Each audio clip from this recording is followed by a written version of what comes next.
Is this table also gonna have mic? Don't know. Should we plug one there just in case? Yeah, finance will probably have somebody. 1, 2, 1, 2, 1, 2. 1, 2.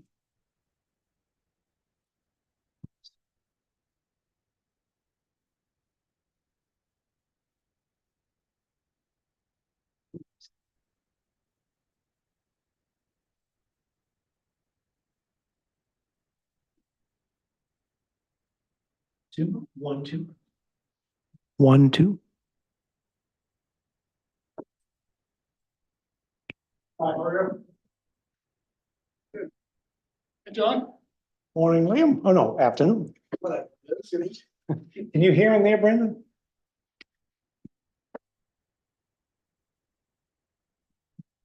One, two, three, boundary, 1. Boundary middle, 1, 2. Boundary 3, 1, 2.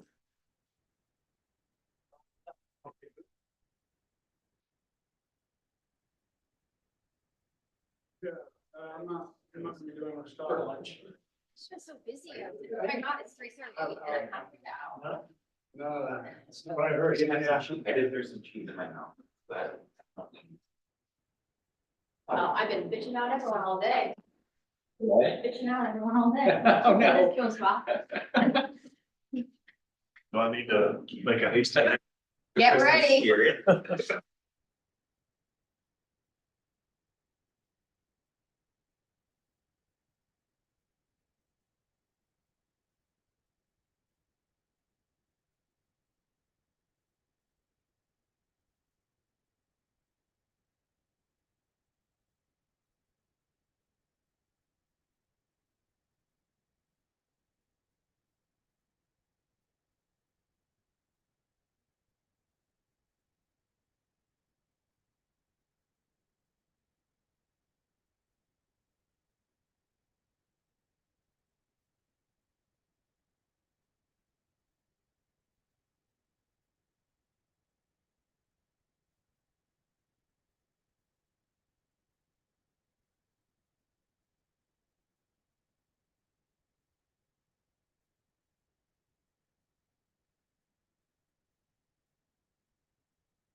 Best. Great.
We on?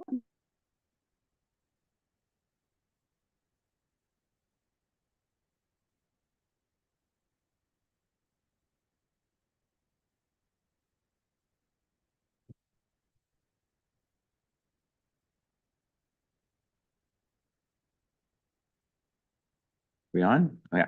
All right. Today is Thursday, December 14th at 4 PM. This is the Finance Committee meeting. I'm calling the meeting to order. Present today, I have Counselor Shoup and Counselor Cushing and myself, as well as town staff. This is our first meeting as a new Finance Committee, and really the goal today is really just to start the conversation around where we may want to prioritize efforts for next year so that we can have a plan. But first, item number 3, approval of the minutes from the October 11th, 2023 meeting. Can I get a motion? Second? Any discussion on the minutes? Nope. All those in favor? All right, it's unanimous. All right, next is item number 4, discussion. And so again, what I wanted to do for this is really kind of just have an informal brainstorming of different ideas of things that we want this committee to potentially address next year. There were some items that were talked about at the last council. There's other items that I think are carrying over from our goals. There's other things that you guys may want to add to the list. And really what I envision today is just collecting those ideas, seeing what we can do to make a calendar for the year. For Counselor Cushing, like really around the budget season, I see things as like pre-budget and post-budget, Right. because budget season can be pretty intense. Yeah, fun and intense, super fun. And so, you know, I would think about that as we think about priorities, is like, what are some maybe things we want to do between now and March, probably, and then April, May is budget, and then what we would want to do post that. Or what can we do that can be simple even during that time period to just make sure that we're making progress on some key areas. So I'm going to pull up this. I apologize, I have an addition. Yeah, well, we can add, we can delete. Let me know when you want it. What I was thinking was what I would do is kind of just go through the parts that I have listed in this doc that was based on some of the items in the agenda. Just talk to them at a high level and then have a discussion as a committee. And then if there's anybody in the public who wants to add to anything, or if, you know, staff has any thoughts or ideas as well, we can have that conversation. Really just trying to glean from this group, should this be a priority? Is there relative timing or in terms of urgency? Is it something we want to do immediately, or is it something maybe we pick up after budget, and just try and gauge and get a sense of what makes the most sense? Does that sound like a plan? That's great. Right. So the first item area is really around financial modeling and analysis.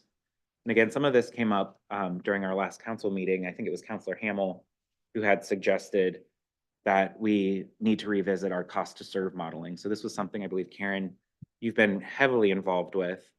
And I think it may be interesting for this committee to kind of take a step back, revisit that modeling, and essentially better understand what goes into that, because that modeling typically has a lot of impact when we try and talk about tax impact for other things like TIFs and CEAs. And so it's a fundamental assumption that we may want to revisit and make sure that it's, you know, still where it should be, or if there's tweaks we would want to make. The other one is around Downs financial model update. So again, during a lot of the conversations around TIFs and CEAs, we did get a lot of questions from the public about, you know, it's been 5 years since we did the initial assessment of what the TIF and the CEA would mean for the town. Now that we have 5 years of experience, can we refresh that model, look forward, and just have a better understanding of where we sit from a financial perspective and what the ROI might look like, especially now that we have the new growth ordinance. So we have a lot of new assumptions that we can probably put into that potentially, and again, just re-baseline that information. And then the last one is just the existing financial model that we have online that was used during the school. Again, I think we have committed that that's something that does need to get revisited probably annually and refreshed to make sure that it's accurate based on, you know, new known information. So these are all the things that come to mind for me in terms of just like the foundational modeling analysis that we use as a town a lot to help drive our decision making that could be potential areas that we work with staff to kind of revisit, refresh, and see what we want to do in terms of making tweaks. So any discussion, thoughts? It makes sense to me, as a new guy, so much of this stuff, seems like a black box. I've had this discussion. with You're gonna some of turn on your mic. I'll say that again. So much of this stuff seems like a black box. And, and when I look at it and spend time with it, trying to figure out, okay, so TIFs save us money because they shelter taxes. I don't have any debate with that. But then when you go to show me the money and you try to find where that savings is and which account it sits in, so that instead of saying we drew a box around this and then the state doesn't take 50-something%, and so that's good. Okay, but if you're coming in from an outsider and who's used to looking at an income statement and a balance sheet and that sort of thing, you go, okay, where is that? And my first experience with this is that municipal accounting is somewhat different. And I think, I don't know that we'll ever get to the point where, you know, we can do this as kitchen table home budget stuff, because it's not, okay? But I think to the extent that we can revisit these things with the notion of making them more transparent to the public, in simple terms, how much is coming in, how much is going out, you know, what do we reserve for, and so forth. So I think for me, that really will be my focus. And that way, I would hope that when we get input from the public, it won't be input that is a debate about whether or not the underlying assumptions of that, it'll be a debate about whether we should spend this money or we shouldn't. So that's sort of where I think. So when I read your list, John, I said, that's exactly right. I think we should look at all of these things, and we should look at it with an eye towards, you know, I don't know, creating the citizens guidebook to how we spend your money, okay? Or how we don't spend your money, which I'm sure some people would be happy with. I think your point, that's kind of the backdrop of why I was thinking it's so important to revisit these things, because I agree during the school process, again, there were a lot of questioning of assumptions, and if you don't trust or understand or believe in those base assumptions, it's really hard to have the conversation about spending the money. And so I think taking a moment to pull these out of the black box, which I think a lot of this is, it's not really in a black box, it's all online. But it is complicated. And I think just taking the time to really walk through it, question it, challenge it, and just really kind of see if there are ways to enhance these things, I think will really help us really try and rebuild some trust in some of the financial modeling that we do as a town. Yeah. Councilor Troop, any thoughts on this area? No, I was talking to Liam because the town calendar doesn't have a Zoom link, but if you go to the finance committee on the town website for the town council finance committee, you can pull up the agenda and there is a Zoom link. And I just kind of wanted to note that. Okay. Because I was actually looking for materials and I couldn't find them where I was looking. I do not have anything to say, but I just wanted to clarify that for the public. Great. All right. This practical matter, really intrigued by the Downs annual report back in late September. Mhm. And, kind of their 5-year report out. They really encouraged Karen and I to want to look back and see, we did this kind of not blindly, but with all sorts of assumptions before the project even turned the spade of ground. Now they have 5 years of experience. Let's look at this again. Looking at including those actuals and then running kind of the future projections again with some better information. So that work is well underway. In fact, I think it's due by the end of this month for the Downs. And as part of that, we need to and will be and have updated the cost to serve model generally. I just want to kind of offer a cautionary note or kind of manage expectations in terms of how the cost to serve model can be used best. I think the Downs project or project of that scale is the right way to be using it. After all, this whole approach came out of our last comprehensive plan process. There was a great sub-consultant in that process. And in that context, it was making land use decisions. You know, you've got 20 acres. Do you want a super Walmart on it, or do you want this other kind of development? And so cost to serve was a really important element of that. And so this exercise is really no different. It's done for a different purpose, right? It's making financial decisions as opposed to land use. But we've learned a lot, and I think our model is getting better each time we run it. And that includes updating our budget figures. These things are tied to actual costs. And we'll kind of share all those back, those assumptions in the back for residential and commercial use, because there are different inputs that go into that equation for cost to serve. So all of that work's well underway, and I think we'll make good progress early in kind of in first quarter, next year. So this could be something first quarter agenda wise, we could spend some time. Yeah. reviewing this. Absolutely. We'd like to get this piece in front of you and fully discussed before you're considering budget. We think we can do that. That'd be good. And one of the things that the best use of the model is sort of comparing against one another, comparing different types of scenarios. And it really is best to use at a broader scale, just because of how many assumptions there are, and everything is averaged. But what we're trying to do with this version, though, is set it up so that, like, we're using an assumption of a 3% increase in the budget each year, just a straight 3%. And so it's going to be set up so you can say, well, what if it's a 4%, or what if it's a 2%?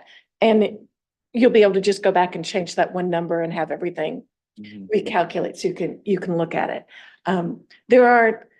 I think one of the things that I'm trying to do is figure out ways to simplify it, because there's so many inputs into it. So I am looking for those ways of making it simpler. Not trying to take anything away from it, but just look at more A plus B equals C, instead of having like A plus B equals C minus X minus 3. There's so many elements to it. And I think that's super important, especially as we kind of start to share this more with the public. Like, we definitely need the experts and maybe the finance committee to understand the nuances, but how we communicate it to the public, especially, we want to make sure that we can do it in a simple way. I know some of the feedback I've heard about the financial model that we have online was, it's great, but it's really complicated. So I think that in and of itself turned some people away from it. So again, as we think about these tools and things that we're trying to bring to the public, trying to think about how we provide something simple where those who are wanting to dig in more can do that digging. But again, I think helping create something simple for people to digest is super important. Okay. Is there anybody in the public who has comments on these topics and wants to offer any feedback? Councilor Hamel? Yeah, thanks. Thank you. So I appreciate the work that the Finance Committee is doing, and I'm in particular, Councilor Cushing's comments about, seems like a simple thing, but it's not really. And even the folks that follow it very closely, it's pretty complicated. And I think it's safe to say that a lot of the modeling, a lot of the analysis we've seen has been homespun, or we've been relying on, reports from the Downs. And instead of having some standard reporting, there's standard reporting available that other towns are using, and we're not using that. Town of Elliott has a good example of it. Other towns do the same thing. It's not rocket science, and it doesn't require us to kind of reinvent it. So I think we need to go to those examples and try to adapt from that format rather than doing things that are ad hoc.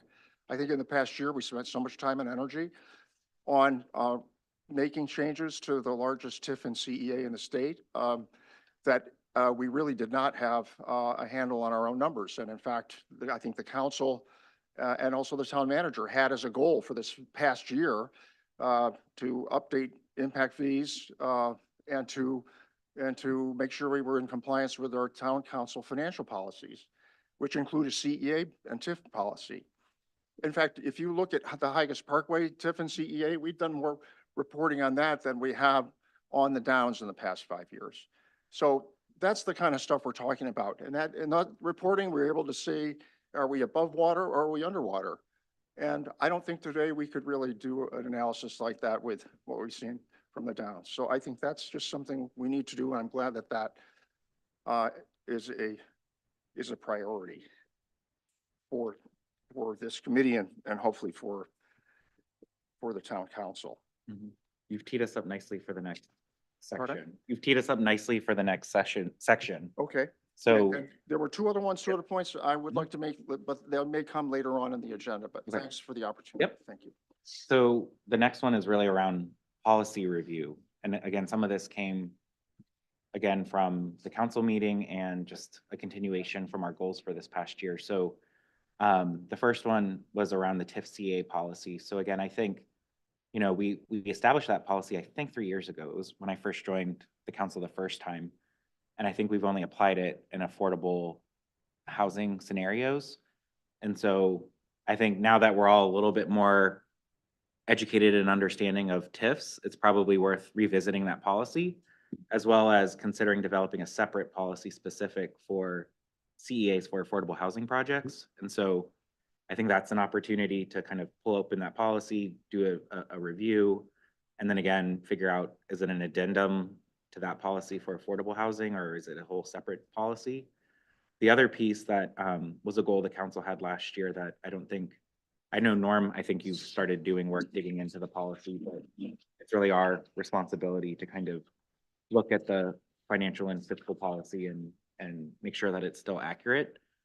So again, this is probably the less, sexier work of the committee, but it's something that I think personally is important, that we need to kind of take some time, go section by section perhaps in future meetings to really just look at it, read it, align on other improvements, questions, gaps that we want to address. So to me, this could be like a administrative thing that we have potentially on every other agenda, where we take the capital section, we take the budgeting section, all the different components, and try and just chip away at reviewing 2 or 3 pages for each meeting and just really make sure that there are any tweaks or suggestions. And I could see us at the end of the year, as we go through that, offering up a full scale recommendation of any adjustments to the policy that we may want to propose.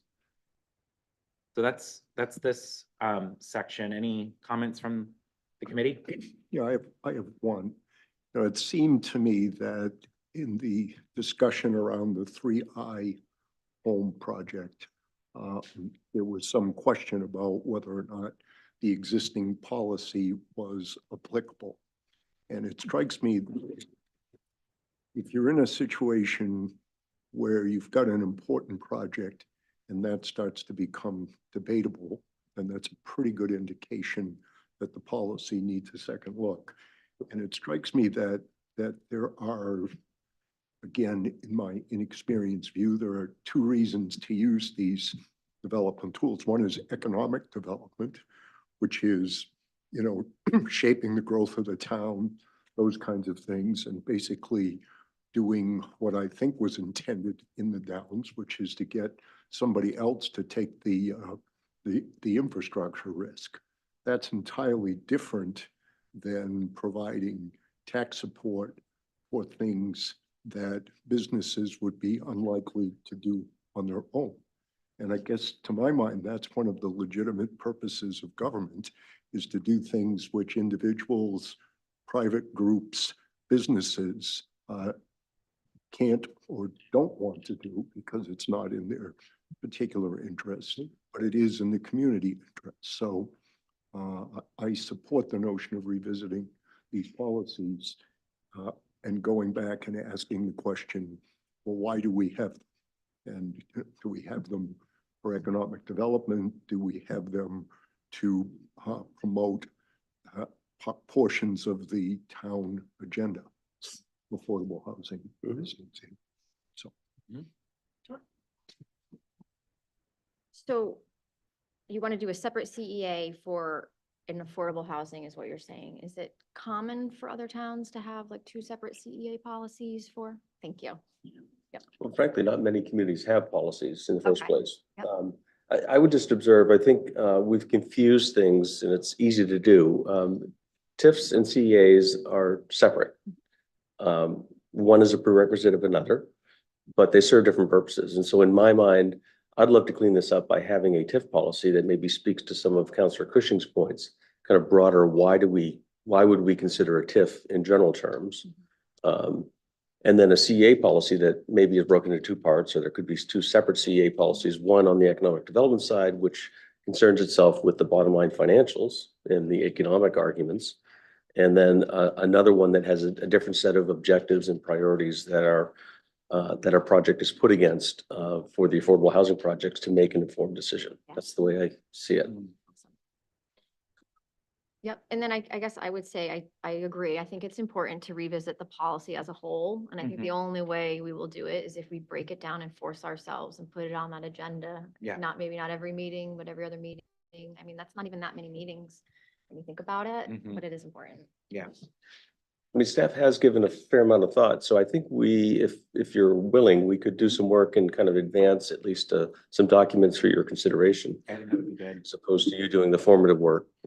And I think by splitting and having a TIF policy, the TIF policy can really be that tool to educate as well, to explain, how TIFs work and when they're beneficial and when does when does it make sense for a town to use it? So the TIF is all about the town's choice.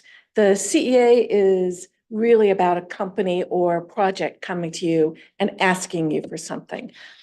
Related, but not the same. And objectives will be different in both of those. But I definitely see how a policy just on the TIF itself can really be an educational tool and really come back and perhaps have some of the documentation that I think Councillor Cushing is looking for about how to explain when a TIF is useful to a community, not about whether it's useful to a company. It's about whether it's good for us. I think that's important that we revisit that and create that policy before we take on any downtown TIF expansion work, just to make sure we have a better guiding document to help guide decisions around whether or not we want to expand. So it's not even just creating a TIF, it's expansion of a TIF as well. Sure. But I also understand though that there's economic development TIFs and affordable housing TIFs. So even though it would be a broad overreaching TIF policy, I still feel like it would require two parts because there may be two separate statutes or things that we need to consider about what we do. The other, And you may want to draw on different resources. The economic development TIF intention includes the SEDCO as an included part.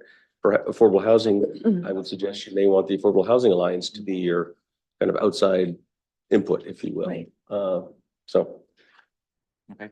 Yeah. What about the financial Excuse me, policy? Mr. Chair, may I respond to that? I wanted to. Can we wait until the committee has debated and then open it up to the public? For the whole point. Write it down. So the financial and fiscal policy review, again, for that, again, it's gonna be a slog, but I think we need to do it. And again, I think if we do it, right, it's something that we include in our financial statements that helps with our credit rating. So it really is a good thing to do on an annual basis. And so I'm prone to just say we need to just, start putting that on the agenda and just spend some time section by section, and we can align with town staff on what that looks like. So that way you guys can come with thoughts as well. Let us give some thought, and I'm pleased to share it with you in terms of how we can eat this elephant one bite at a time. Yeah, and we may not get it through the entire fiscal year for this committee. Like it may take multiple years, but just prioritizing and starting that process, I think is important. So if we can just fit it in the agenda where it makes sense and just go through it, I think that's ultimately my perspective. The only worse than not having policy is not following it. Yeah. And that's what we're guilty of right now, frankly. All right. Anybody in the public have any comments on? There's one comment of mine. All right. Let me go online, and Councilor Hamel, if you want to. Thanks. All right, Peter. Did I do it? No. Peter, if you want to mute yourself. Yeah, Peter, if you unmute yourself, you should be able to talk. Yeah, John, I raised my hand briefly on the first item about Oops, sorry about as that. we think of, no worries. But as we think about this complex model that we're developing in-house, I think it's really important that there's some type of outside third party that can confirm that the calculations and assumptions are all reasonable. And the biggest issue for that is, as we said, this is just really complex. It's really unique to Scarborough. It's critical for decision-making. And I just think in order to get the whole community to buy into the model and what it says and build trust, it's critical to have that really, evaluated and confirmed by outside expertise that maybe has done these types of projects in the past rather than internal. It's a really complex procedure. Yep. Thanks, Peter. All right, Councilor Hamel, is there anything? Thanks. Thank you. Just a couple of comments.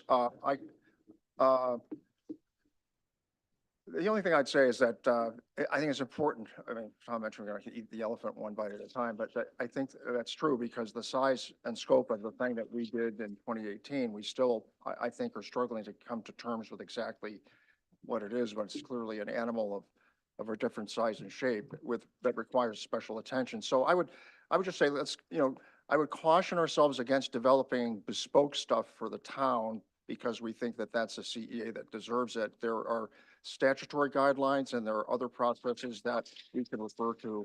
I kind of agree to the point as well. If we're going to have a policy, we should follow it. And maybe there are some categories that don't fit exactly, and I heard a lot of discussion about separating TIFs and CEAs or maybe having a TIF and a CEA policy. These things go hand in glove, okay? There's an immense amount of data in a TIF about CEAs, okay? And we've already amended, I think one of our TIFs we've amended 3 times and another one time. And when we were going through the project with the Downs land deal, we really were making moves without really following or applying, the TIF and CEA policy in any way that I could see. And there still is not evidence that we followed that, in the case of 3i Homes. So, if we're going to develop a policy, we should use it, but we should also make sure that it's going to be, repeatable and reliable and something that is understandable. Mm-hmm. So those are my main points. And I think that, we really have to do our own data and we really have to be objective and analytical about it. And if we get questions, I think we should be open to try to answer those questions. I think there's a tendency to try to dismiss questions that come from other groups. And in some cases, our numbers were not right. We had to make some changes and we should say, we should just kind of accept that and move on. No one's trying to point fingers or place blame. We're trying to get at a better understanding of this and a better application and outcome. Mm-hmm. Yep, I think a lot of these go hand in hand, the financial modeling, the TIF policy. It's all about making sure that we have something that we can work through, make decisions and make sound decisions. I ultimately see the policy though as a guide for decision-making. I don't see it as gives us the decision, right? So we'll go through the process. It'll give us some information. The one thing I would like to see that I shared at the council meeting, more so probably for affordable housing and maybe even for an economic development TIF, like we tend to get so focused on financial impact to the town. Are there other metrics or things we should consider as well that can also be objective that help with decision-making? Because I do feel like a lot of times we tend to focus only on, well, what does this mean for taxes, which is important, but there's other factors that come into play. Like, again, for my vote for the 3i, the financial impact was important, but there were other factors in my decision-making that are harder to quantify, but are just as important to consider in making that decision. And so, again, is there an objective way to kind of help categorize that we could like use objective criteria to say, if we're talking about social value impact, here's a way we can kind of create a way to do that. So I'm sure, again, other towns might be doing that or things. The other thing around TIFs that I'm just curious, because I remember this was a conversation, and I don't know if it's something we need to watch and at the state level. At one point, weren't they talking about making it so you can expand the TIF timeframe in Mhm. perpetuity with no limitation? Or there, I remember there was something happening. It's where- perpetuity, but it's beyond 30 years, which has been the statutory limit. Yeah. But it's only for certain uses. Affordable housing and transit is what comes to Okay. mind. But this is fresh off the last legislature. Okay, Um, did something change or pass, or is that? It still- did, Okay. it did, but it hasn't been widely publicized, if you will. So Okay. I don't think they've done any rulemaking or anything. No. on it. They So need to. there's more to come. I'm sure the coming year we'll know more about the particulars there. It seems to me that the TIF SEA, there are probably others that I don't know about yet, are tools that, and the policies are basically a statement on the way we choose to use these tools. They're governed so that there are state rules and so forth. Mhm. We sit down and say, okay, well, we're going to come up with a methodology on how we're going to use the tools. And that methodology finds its way back to what is it that we're trying to achieve for the citizens of this town. So as we go through the 2024 goal setting process, these two things seem to me to go hand in hand. So that's why I think it is important to revisit these things. The other point I wanted to respond to Mr. Hayes's comment, and it strikes me that when the stakes are big and things are complicated, it is extremely important to make sure that the tools we're using, the methods and so forth are validated. And I don't know that that is true in every case, but the place we need to get away from is having a debate as to whether or not sub X actually does equal Y. Okay, because what happens is that we're sitting up here trying to accomplish something for the citizens of this town within the context of goals, community service. And if our discussion has to pause around, did you do the math right? Then I think we're slowed down to the detriment. So there is certainly some benefit on the big things. If we do it in-house, we have excellent people. But it seems to me that an objective set of eyes to say, yeah, you know, this holds up. It meets community standards. It's consistent with the way other communities do it and so forth. So the idea is that I hope to inoculate against the debate as to whether or not the math is good. Yeah. I would add, I think some of these things, like the foundational things that we talked about at the beginning, probably are those things that we want a third party to just ensure, because the decisions will be built based on those. And so as long as those we feel confident about, hopefully some of those base assumptions we can always rely on as valid and accurate. So that's kind of what I think. I also think it would be great as we think about doing these things. Again, we're on the committee, but there are people in our community who are much more financially savvy than a lot of us are. And so I would also ask that before we bring things forward, we do have that opportunity for, you know, the public to review, comment, ask questions, challenge our assumptions. I will be completely honest. I'm sold on the fact that, you know, the TIF and the CEA and all these things are great for our community. And so I know I have a bias where I want to see it work. And so I want some other folks to help challenge that bias and offer different points of view and challenge and make sure that we really are thinking critically. And I know staff will, and I know the council will do our best to do that, but I'm totally open to letting other people poke holes and figure out what we can do to make sure that it's truly something that hopefully, to your point, we can all agree it's a good starting point, and we move away from, you know, challenging every number that comes out of it. Yeah, just maybe a quick closing comment on that, where we've used outside experts to help validate on a couple of key occasions. Where I've seen that to be most productive is one, their perspective that we're kind of considering the right things, first off. And then we also use them to kind of test the assumptions that we think are the right ones. And that there's subjectivity there. And, you know, we've got rationale for the assumptions we make.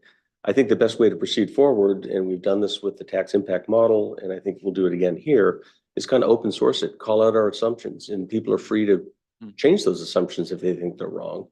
But the goal of all of this and any policy is to have a standard process and to subject similar matters to the same rigors. And ideally, they're objective standards that we can look to and you can make decisions based on, but inevitably there'll be subjectivity. And in that case, I think so long as we follow the same process, ask the same questions, that will help you get closer to certainly an informed decision and hopefully the right one.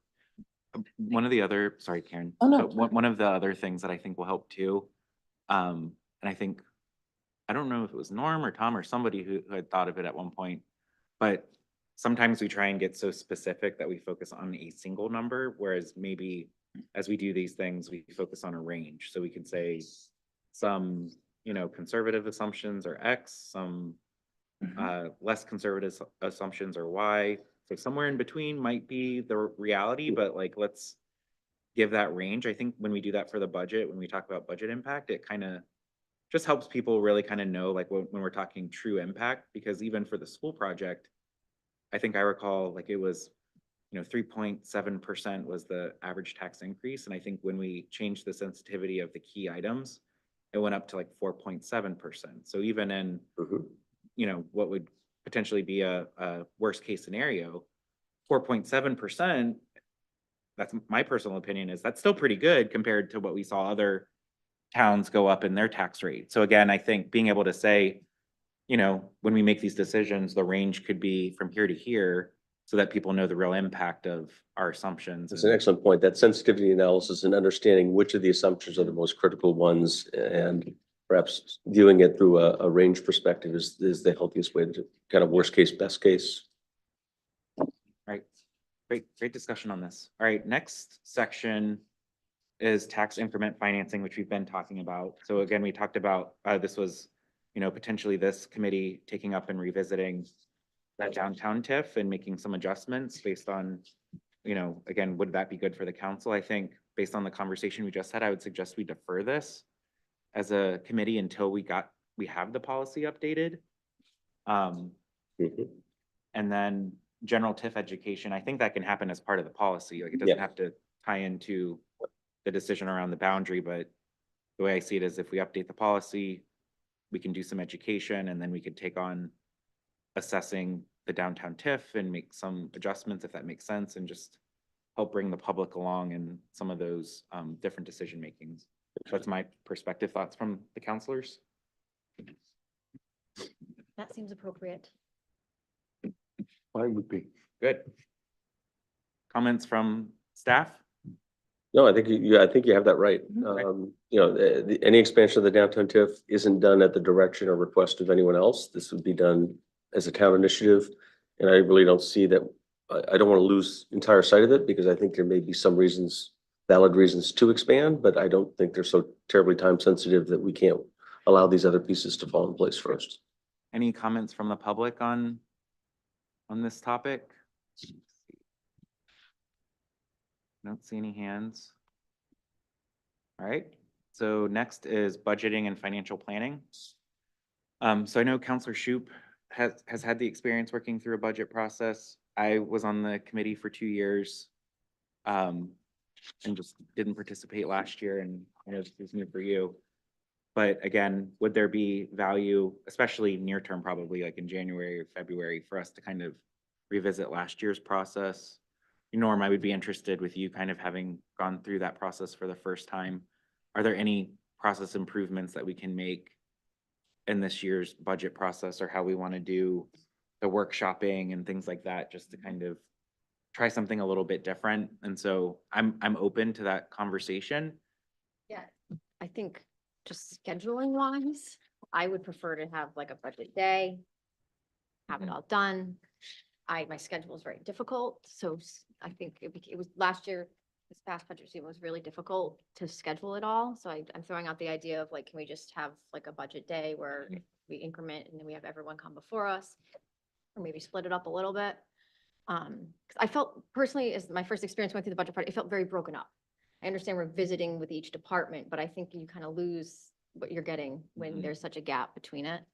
But I mean, because it was my first budget season, I don't really have any input besides that. Mhm. Again, brand new to me. After a while, I won't say that anymore. You can just assume it. But I'm taking away from what you're saying, Karen, that the departments come and they make their pitch. They say, I need another fireman, I need another truck, I need another this, that, the other thing, and we listen and so forth. And preceding that, Tom, you've been through this with your staff, and they don't get into the room with us No, without getting by you it's been first. scrubbed down a bit. Yep. Gotcha, okay. Sort of like America's Got Talent or something.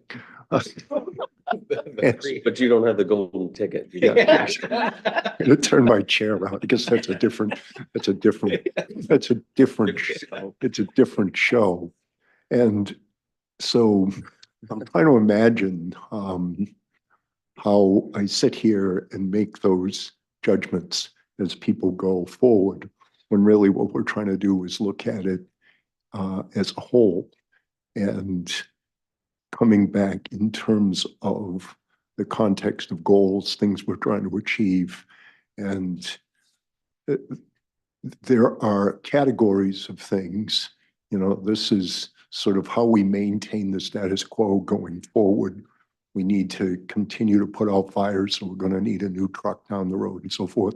And then we have things that perhaps are reflective of changes in the community. I think social services versus police officers as an example. And so when I think of this process, I'm trying to think that at least it would be useful to me to spend some time prior to the big show categorizing these things and trying to spend some time looking at the global goals of the budget before we're doing thumbs up, thumbs down on various things. So if you ask me, just sit up here, read everybody's proposal. When I read the budget, the first time I've looked at it, the second time I looked at it, I think I said my campaign stuff, I said, all look good to me. Okay, but it's also other people's money. And so I'd like to be a little less arbitrary in my thinking about because we're going to have to make some hard choices. I think the citizens expect us to do that. And if we're going to do that, we should have a solid rationale.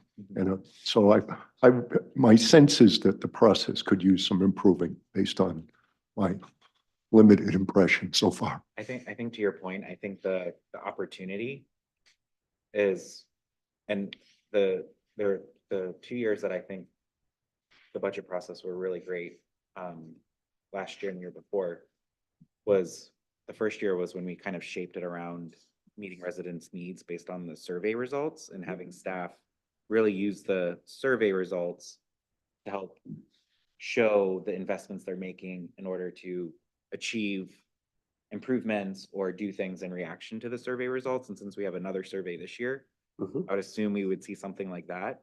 Last year was great because I felt like staff really spent time focusing on the council goals and making sure that the budget items aligned with that. So I think we have the opportunity to help shape and say, as you guys present, yes, we want to see the operating stuff to keep the lights on, the standard stuff, but we also want to help. We need your help to understand, based on the strategic direction the town is going, what are the investment needs to get there? And I love the questions that you ask, because you always ask the question of what's not on here, or what are you not getting that you feel like you really want? Which kind of goes behind Tom's door a little bit, where we're like, tell us what he cut, so that we can see if we want to put it on. But again, I think we want to be able to like look at it all and kind of use that to guide and help make decisions. So I think that'd be good. Councilor Shoup, any thoughts on the budget process besides what we just talked about? So it sounds like there's interest in at least having a conversation. It might be after council goals, to see how we can guide staff on what the presentation could be. And I agree with you. I would be a fan of figuring out how we streamline days into like a shorter period. I really like how the board does it because they only have 2 days where I think they break it up.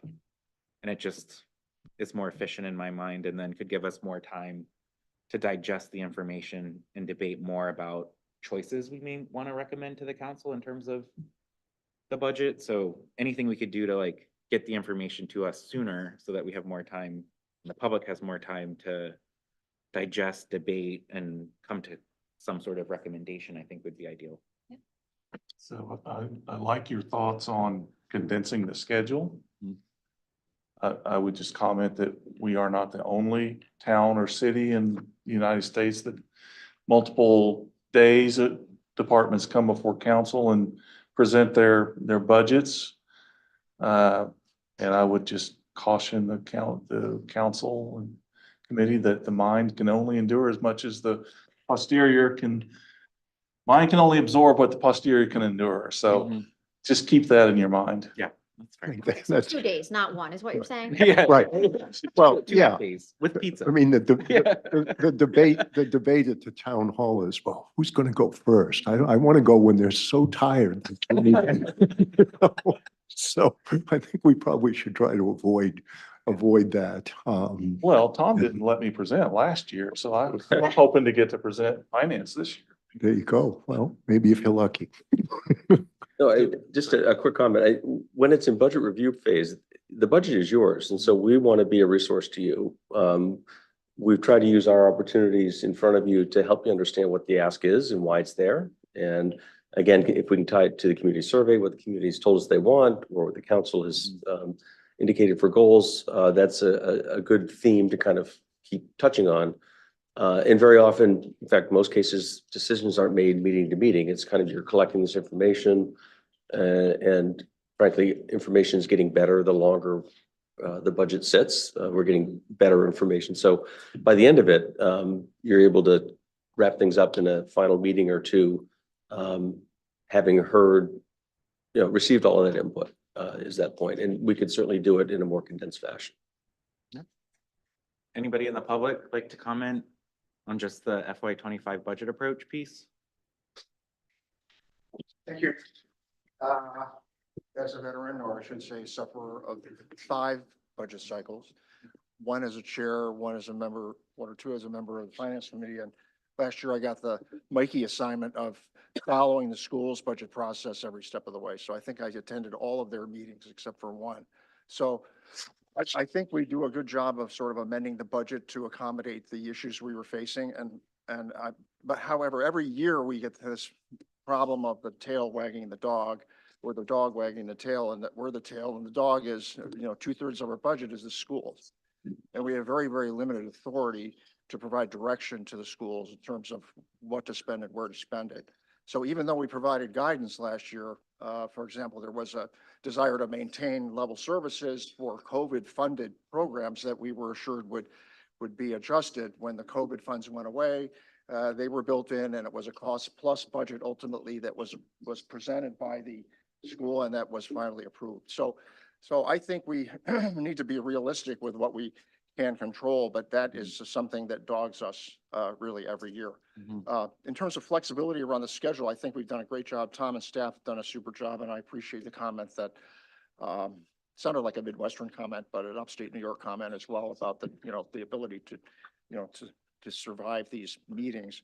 But last year we did a couple of things that I thought were great innovations that I hope we keep. One was the work that John Clucci did on having a CIP, and kind of taking stuff off the list that just stays there and sort of marches slowly toward approval. It was several $1 million. I think it was like $3 or $6 million. It was not a small figure. That was a great innovation. I hope we do that. The other thing that I hope we do is that I think we need to pay particular attention to how we incur and pay the cost of capital. So I know we kind of have a policy of level payments of principal as opposed to trying to pay off principal first.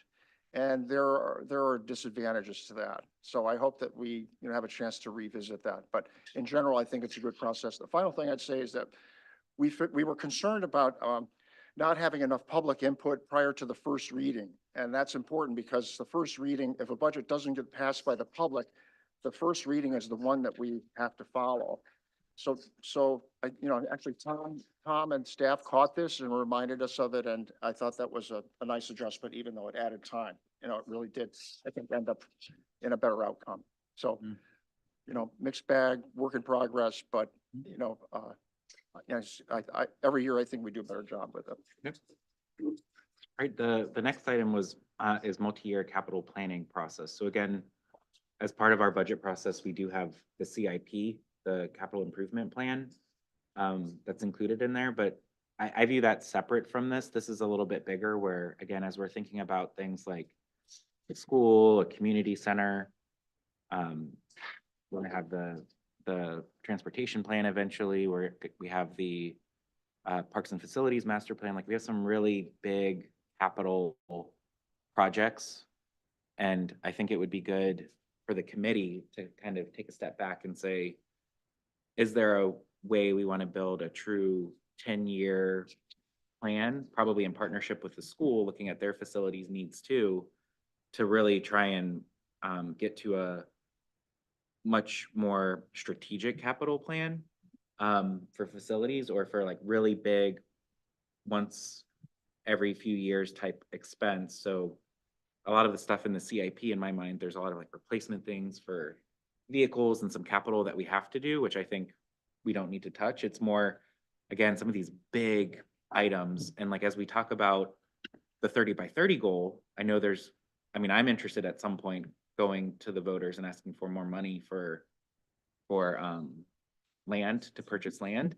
So I see that kind of part of this too. It's like, there's all these components of big capital expenditures that I feel like we need to be looking not just 5 years out, but a little bit longer, and making sure that we're aligned on priority, timing. And again, that probably gets revisited, maybe annually, maybe not, maybe every other year or something, to make sure that it's still accurate and it's an input into the CIP potentially. But that's my perspective on capital planning. Right now we have the community center being discussed. We still don't have a school. Like, some of these things should be contemplated, I think, together, and make sure that we're setting good direction from a financial perspective. Counselor Shoup? Yeah, so what I always think about is Todd Souza has the spreadsheet of every property, everything that he has, and we look at it and he has like a timeline. And I don't know if that exists for the town of, things that are coming down the road, things that we know need maintenance, but to just be able to see a list of things that we know that we have to address, or properties that we have, things like that, to really kind of clarify what our priorities are and really how big that list really is of like the things that we need to address. Because it's hard to really know what the priorities are when we don't really know what is there, if that makes sense. When we talk about a community center, I do have another topic, but this isn't the appropriate time, I guess. That goes to the other. Okay. That's my feedback. Okay. It feels to me like there are two categories of things that you're talking about. And frankly, I had a conversation with Tom and I was just amazed that we actually have a tool that tells us how to prioritize when to replace, when to fix a road. My learning is that this is a pretty sophisticated operation when it comes to dealing with capital planning for things that are sort of already in the mill. The fire truck, the road, the building that needs to be replaced, and so forth. It strikes me that it's an entirely separate kettle of fish to talk about a community center or purchasing land and those types of things, because those really go to what are we trying to achieve as a community and which things are most important. And I'm sure there'd be great debate in the community. I think there's consensus that we should buy up all the land, right? But maybe not so much on the community center, I don't know.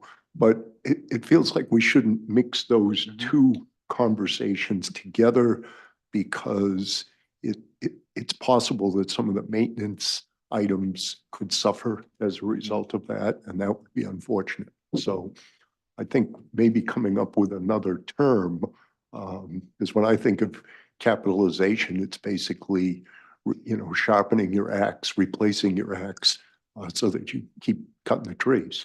Yeah. These other things are different. Yeah, I think also having a multi-year capital planning would be educating the public, so they're not surprised that we need a new school, that these aren't surprises. So even though, okay, this isn't on our capital plan for this year, we talked about it and it's coming up, public, it's coming. And I think maybe that we could do better with that. So it's not so shocking that we're suddenly saying we need a new school, or we've been talking about a community center and that's what we're asking for, things like that. Yeah. Yeah. I think of it, yeah, I like how both of you are thinking of it. Like, I think there's the run-of-the-mill capital replacement items that we need to do to just function as a town and best practice. But there's that other categorization of true strategic capital improvements that really should be aligned with our values as a community and the priorities. And occasionally those things will show up in our CIP, or some things maybe further out that we just need to kind of be talking about proactively. And a lot of that probably was in the comp plan too. Like I think of, for example, trying to think, like I remember there was something in there about one of the fire stations where at some point we may need to invest in a brand new fire station. And so that's a big capital investment that we would need to make. I don't know if that's still the case with the new public safety, but I remember reading something like that in there at one point, that some of the more regional ones might need to get updated, or we might need to decide what to do with them. And so those are big, like, not capital decisions that we need to make every year, but it's more those big things that we just need to be talking about and be aware of and prioritize and have the foresight into what's coming. But those sort of, even the size of it is important, but they still fall into the category of the things we need to do to provide basic services. And one of the ways, I think Scarborough may have suffered for this for a while, some time ago, is one of the ways you save money is you don't replace your assets. It's short-term thinking, but you let things wear out. You let the fire truck go an extra year, and all of a sudden, the maintenance costs go up, as opposed to, I think, when I talked to Tom about that, the notion of trying to get rid of stuff in that sweet spot where it still has residual value, but it just hasn't started costing you a lot of money. And that's whether it's a fire truck or a building or a police car, those kinds of things. You can anticipate that, and you can think about that and put it out. I think, Karen, to your point, is to begin having the discussion and validating the need long before you get to the point of digging into the specific cost. That I think building consensus around needs goes a long way in getting very specific about what we need to do and what the priorities are. And then move to category 2, which is what big things do we want to do?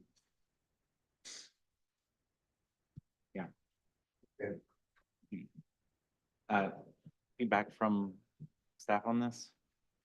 No, you're spot on. Your capital plan, that's the whole purpose of the capital plan, is anticipate those needs and schedule out your funding needs so that they align with the timing of the underlying assets. And it's laid out in the comprehensive plan too. There's a whole section on capital improvement planning. And so all of that is consistent with where the comprehensive plan was pointing you. Yeah, I mean, a fair amount of our plan, I think, has a high degree of predictability, kind of all the nuts and bolts of things that we know. We've got, I think, pretty solid systems that help inform those decisions. And then there's these oddballs. These are the big high ticket items that require voter approval that throw a wrench in things and are far less predictable for all sorts of reasons. And most of them don't really fit under a plan per se. It's either crisis or opportunity driven. We've got to do it because of X, Mhm. as opposed to we're on this regular cycle and here's why. Mhm. So maybe the difference is there are things that the council can control itself in terms of really because of their value.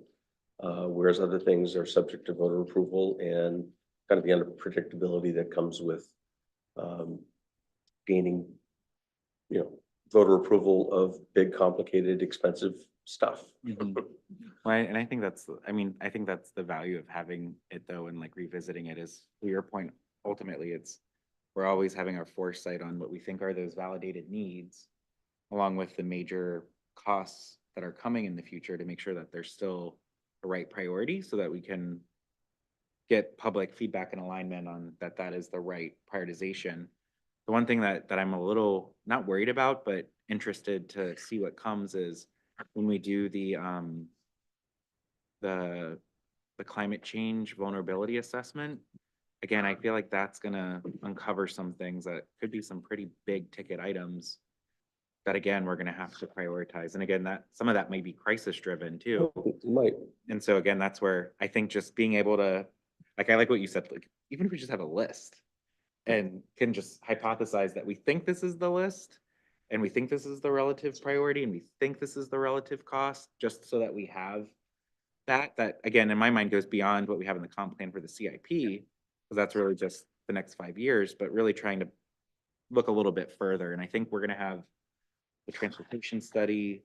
We already have the Parks and Facilities Master Plan, which I think that's more than a 5-year plan. It's like a 10-year plan, right? It's I would say that, yeah, 10 at the Yeah. least is the horizon. so again, we have all this stuff that we need to start looking at together in a single list. So even if that's all we do this year, get a list going, I think that would be good to have, and then we can figure out what goes from there. Or again, as we think about our fiscal policy, that may be a gap where we may need to have a policy around these type of, I don't know what we call them. Like, we're gonna have to figure out a name because it's not just the capital plan. It's like these, strategic, I call them like the strategic investments in our future. I took a flyer last week and attempted to teach the 7th graders about town government in terms of Maslow's hierarchy. And because I've been thinking about it that way. And if you sort of look, at that hierarchy, at the very bottom is basically your physical needs, your survival needs. And then it moves up one more into safety and comfort and those kinds of things. And frankly, a huge portion of what we do in government is attending to those things. So when we're talking about improving our roads, we're keeping people safe. When we're talking about our police department, keeping people safe and so forth. When we move up to, love and belongingness and some of those other things, well, maybe then we're talking about a community center or those kinds of things that say, gee, we feel pretty safe here, comfortable, now let's kind of come together as a community.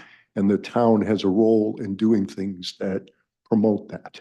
And so you can sort of separate that out to say that the very first thing our citizens want, and they say that they seem to be satisfied, at least they did last time, we'll see what they say this time, is they want good services. They want good schools, they want good police protection, they want good fire, they want good roads, traffic control, those types of things.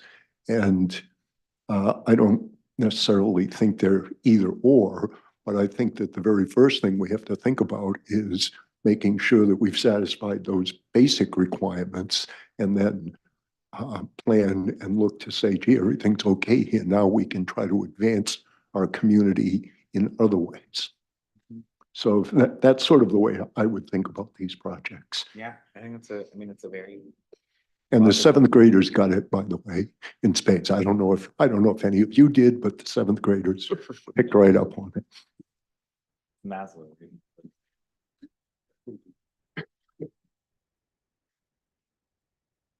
And again, I think that's where, again, as different things come up, to Tom's point, crisis may come up where something changes. Any public comment on this item? Yep. See if anybody has their hand raised. And if anybody on the public online has a comment, if you just raise your hand. Hi, Marvin Gates, 423 Black Point Road. Nice discussion. I was a little slow getting up during the FY 25 budget approach comment, and I'm asking for some discretion that I might be able to make my public comment about that. Come to this to listen and learn. Wasn't expecting to comment. You asked a question, and I thought, I think I might have a suggestion. And that is, when you go through that budget, and as Councilor Cushing said, the various departments present their wants, their hopes, their wishes. I've sat through that in this chamber, maybe more than once. Interesting meeting. And in my opinion, your incredibly capable town manager presents the various departments and represents the various departments, and the departments represent themselves very well. And the counselors sort of look as though, you know, these guys really know what they're talking about. That's my general impression, and there's no complaint in there at all. However, as you represent us and are the middle people between the very capable town staff and us, it might be, my suggestion is this, and it's simple. It might be as the 7 counselors sit, they may be divided into various department, slightly more expertise, meaning Councilor Cushing takes X department, Councilor Anderson takes Y department, and therefore those of us sitting in the audience can see somebody who has educated themselves slightly more to the town manager's ability and can possibly represent us in a way where we can turn to one and say, oh, well, he really knows. He's been studying that a little bit more. That's my suggestion. Does it make sense? Yes. Thank you. Marvin. We're saying thanks. All right. The last item in this subject was bond rating management. And so again, it's all tied into capital and budget as well. Like, I always love it when we have Joe come and give his presentation. That's an annual thing, right? I don't feel like we've always done that. I feel like we've done that annually the past 2 years, but I don't think we've always done that. But I think there's value in looking at those metrics more consistently, and maybe that's something we build into our financial reporting. I know a lot of them are annual metrics, probably not things that we would track necessarily, but I love the idea of taking those critical metrics that our bond rating agencies look at and figure out how we, maybe in this committee, quarterly, semi-annually, I don't know what the right cadence is, but just look at those together with Norm, with our bond counsel, and just see where we're tracking and just make sure that we're really just monitoring the health of our financial metrics that really impact our bond rating. And tying into the last item, the rating agencies are very interested in your long-range capital plan so that they can estimate what your borrowing needs are going to be in the future. So the better we can document that long-range plan, the more transparent we're going to be to the rating agencies. Yeah, we'd like to get back onto the annual schedule of borrowing just to meet our capital needs. We fell off last time and went almost 2 full years, which is not something I want to repeat. So as part of that, we are engaging with our financial advisor. We look to involve the finance committee in those kind of preliminary discussions. I think there will be annual opportunity to have him back.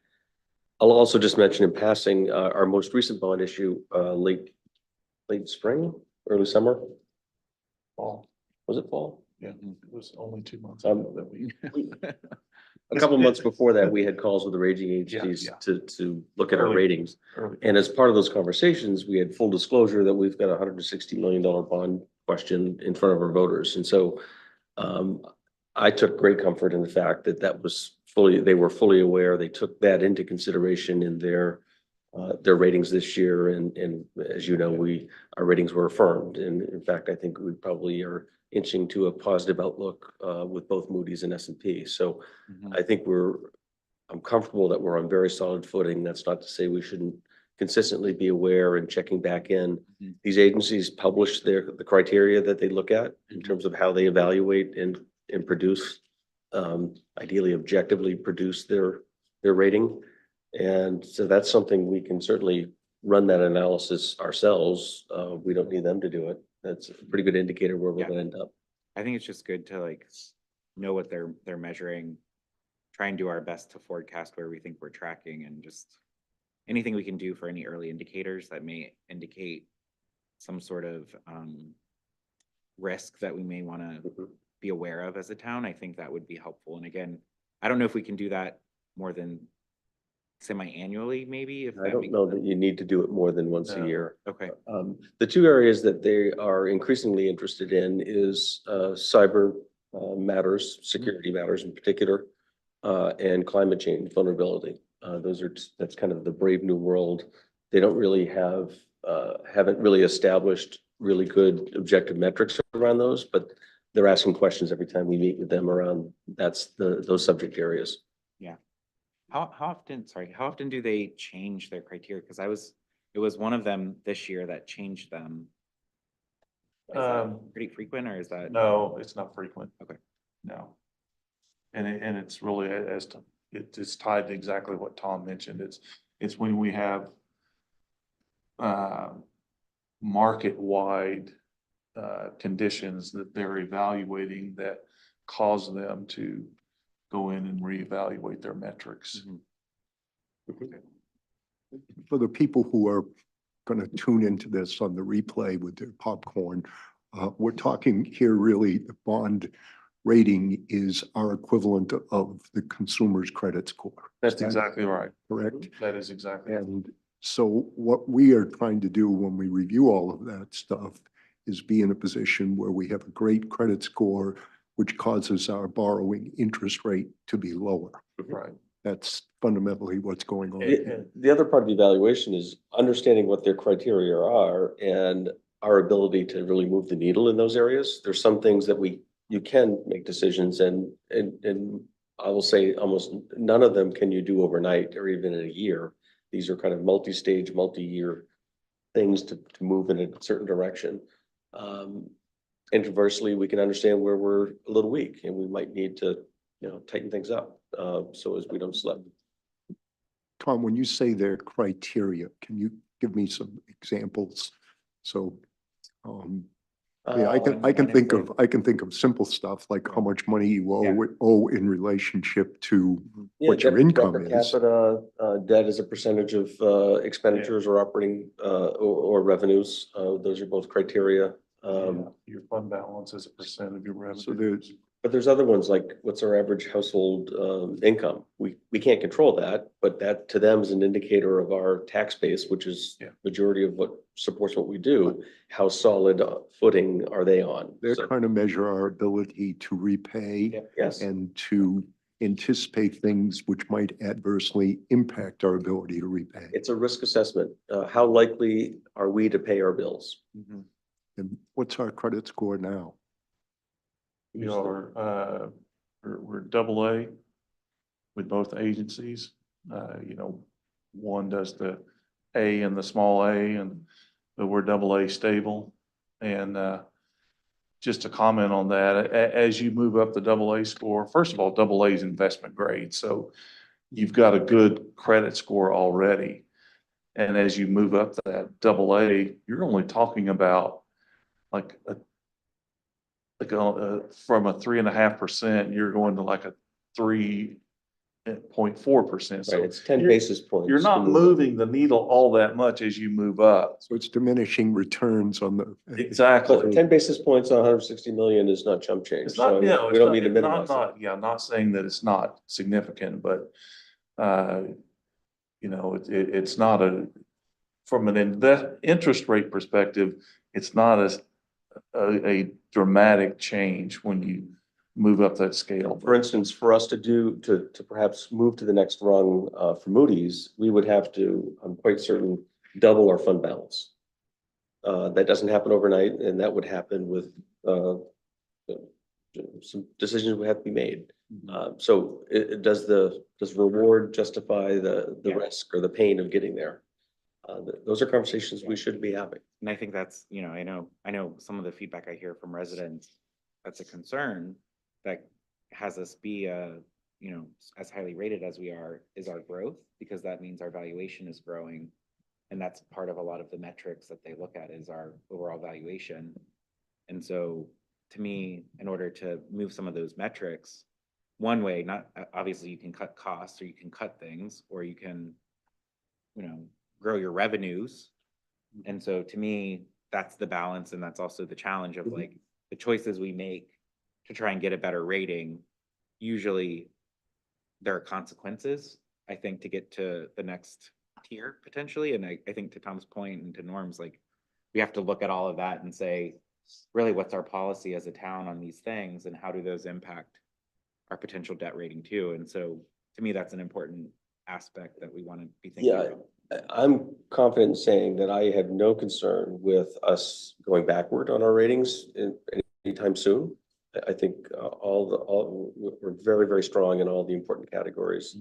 So the good news, that's the good news. And so our conversation really is, what does it take to move up to the next? And is it worth it?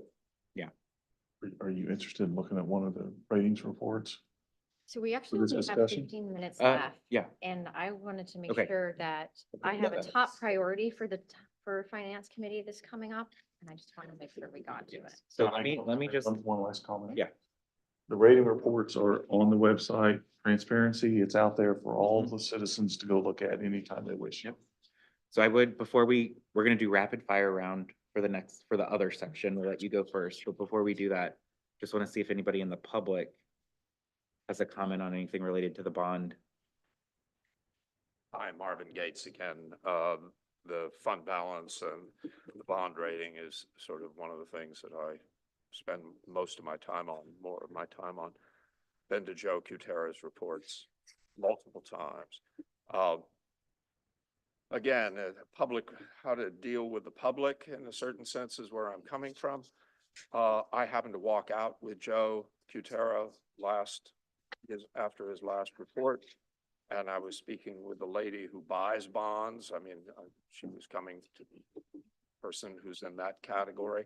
And he was selling them to her as we went out, which is part of what he does. And I don't have any complaints about that.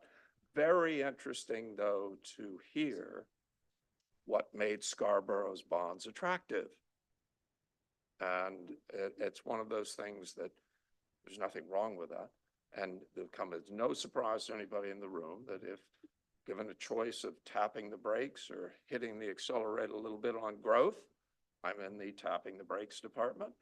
And one of the things Joe said was, look at what's going on in Scarborough, the growth, et cetera, et cetera.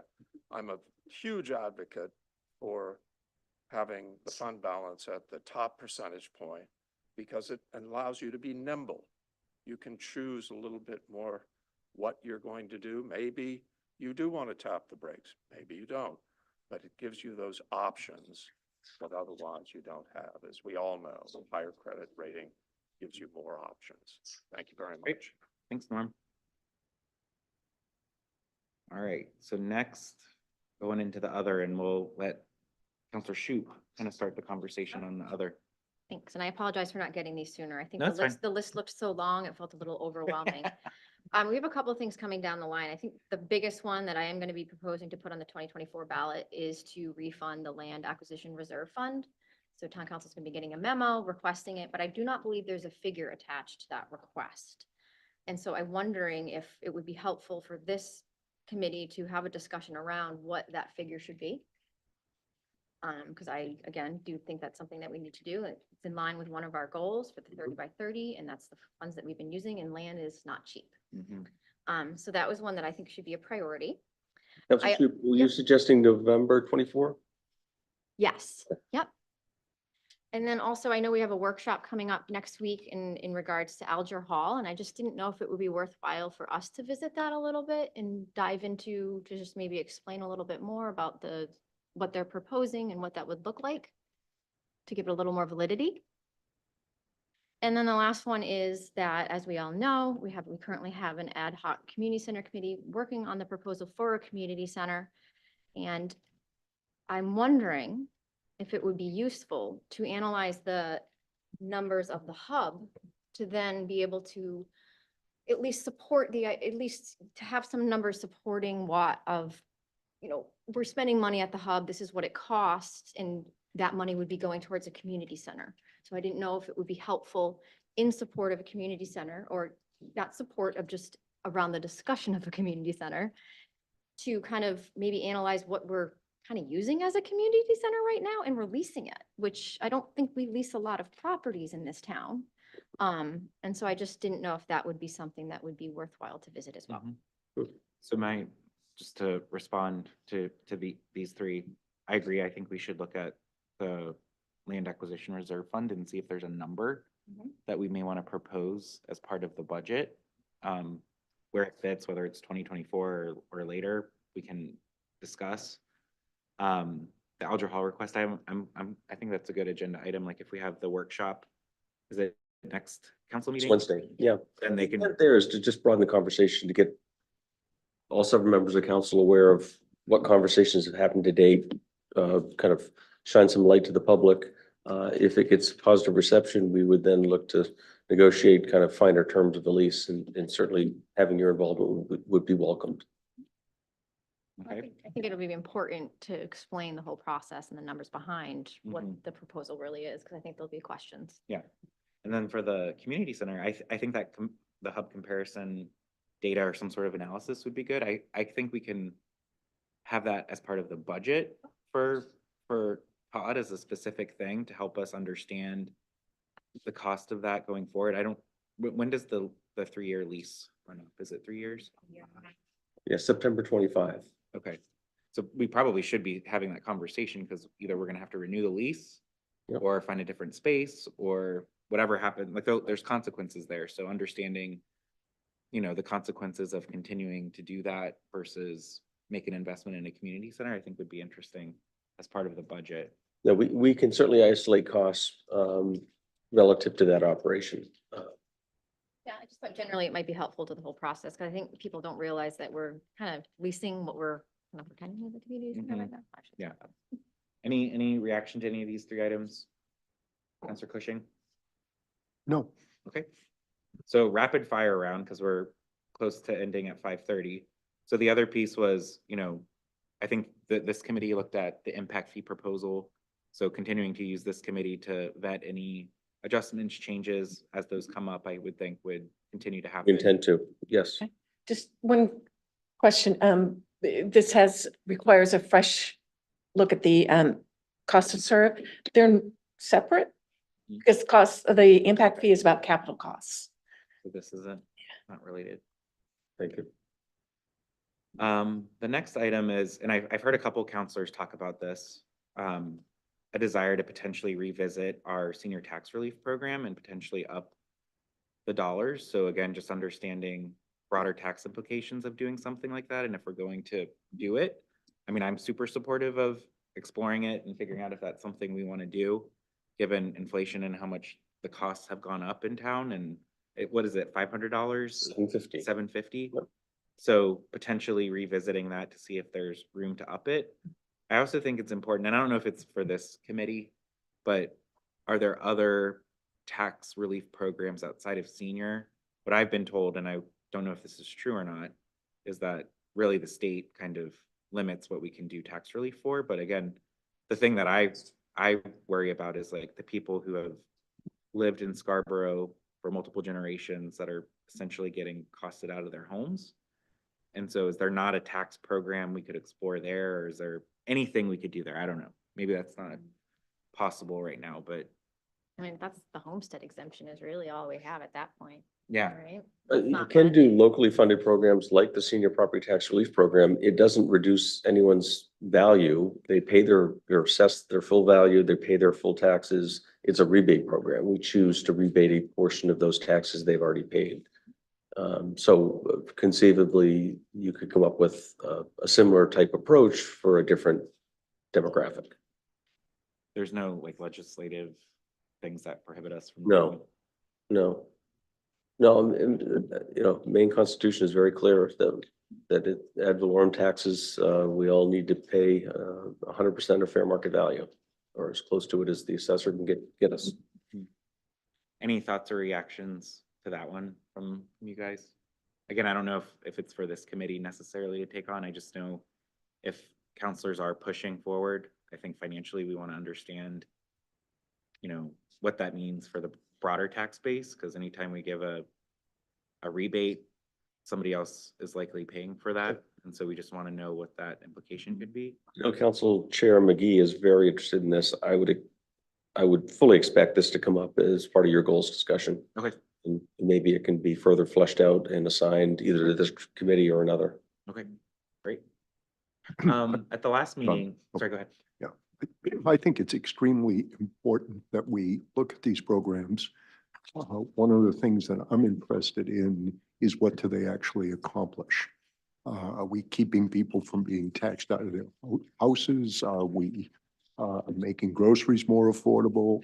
All of the above, I don't know, but it seems to me that we just use sort of a broad catch-all term that says tax relief for some people and the income limits and so forth. And the real issue is what is the impact and is it meaningful? Because what we're really doing is shifting revenues from one place to the other. And so if you are, I guess, like we're a rich town, right? So the state wants to take money from us. Well, if you're, quote, one of those rich citizens, it seems to me that you have a legitimate interest in saying, well, if they're doing that, I think it's a great thing, but what is it accomplishing? So as we look at this, I'd like to get some information about the real impact of these programs, not because I don't think they're a good idea, but because I think that they need to get more humanized, if you will, rather than tax relief for people. Yep, I agree. All right, some of the other quick ones. The first one was the statutory requirement for financial reporting. So that was something Councilor Hamel brought up at the last council meeting. And I know, Norm, you came up afterwards with the statute and kind of clarified that it's. And I've got a PowerPoint I can do it in less than 2 minutes. Why don't we just maybe save that for the next meeting? All right, well, I'll just say that minimum quarterly is what the state statute says, and I give that to the town council. You're entitled to ask for it more frequently if you want. And there's no certification requirement for the treasurer. But I just want to mention that myself and another staff are CPAs. The town treasurer and the tax collector are certified by the Maine Municipal Tax Collector and Treasurer Association. So we've got some horsepower in the finance department. The next one is the revaluation. So I've spoken with Nick and he would like to be on the February 2024 agenda. He's going to do a workshop, I think, with the council, assuming it stays on the agenda in January. It was 17. But again, he wants to kind of do a deeper dive with this committee on the reval, just so that we have more information. And so I told him, that's fine, we'll plan for that. One of the things that we'll have to think about as a body is every year we set one of our goals to be around a 3% mill rate increase, but because this is going to be a reval year, we might have to get creative in the wording of that. We have a policy around what we do in reval years for setting targets. And so that probably is part of the February meeting, is revisiting that policy, maybe having a discussion a little bit about how we set the goal, or the other goals, right? Because that's one goal. We need a mix of goals like the 5%. Right. Yeah, you could look at those other metrics and weigh them more heavily in terms of percentage of gross spending increase or net increase in budget. That's another way to get to it. Yeah. We can also, I'll confirm with Nick, we could isolate out the impact of the reval. And so we could actually, you have a tax rate impact, we could isolate out the reval and really have a true, be able to report on an accurate basis. Okay, great. The next item, we got a email today from the Sustainability Committee about establishing a reserve account. So I think we could take that up at a future meeting and review that. And then Councilor Hamel mentioned the standard reporting, which again, we could have a discussion around that as well. Are there any other items or ideas that the committee would like to consider for next year? No? So I think we're gonna be busy. I think we've got some good stuff. Yeah. Councilor Hamel, you wanna? Sorry, I don't mean to add to the bonus round here, but I did want to speak to a couple of things that you talked about that I think are, I'm glad that are on there. And if you scroll back up to the one about the Sustainability Committee that Karen Yep. was talking about, I think an important opportunity there is for us to look at town-owned land, okay? We tend to kind of talk about giving money to organizations to buy land, but we own a lot of land in town. And I think it would be good for us to, have an inventory of that and take a hard look at that. I know there may be earmarked for other things, or it may be, intended to be kept in conservation anyway. So that's good. The other thing I was going to say is that, on being a senior and, coming off, a year in which there was $1 billion, state surplus for taxes, and there actually is a state statute that requires that be refunded to taxpayers. That didn't happen. And that was the other thing that was an official action by the governor that really did not help this group, including me. And that is the homestead exemption was cut short. So I think this is a really important one in a group that typically doesn't get a lot of attention and has a need. And I appreciate Councilor Cushing's remarks on that. You want to make sure it really counts, but every dollar for this group does really count.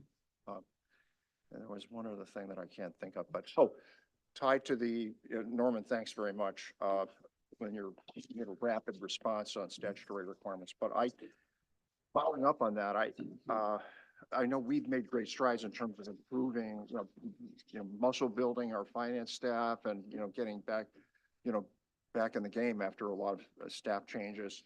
But I'd like to suggest we consider, trying to get some sort of certification, try to take a positive approach to this, trying to get some sort of certification, if there is such a thing, for our finance operations, finance and accounting operations, similar to an ISO rating or Six Sigma rating that would involve some sort of review of, of our internal areas of our systems and process.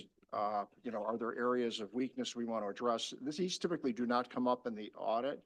It's a separate analysis. So I say if we get ready to do the audit again, we may want, I think it would be great for us to have a conversation of this in the interest of, looking at opportunity areas and if need be, adding staff.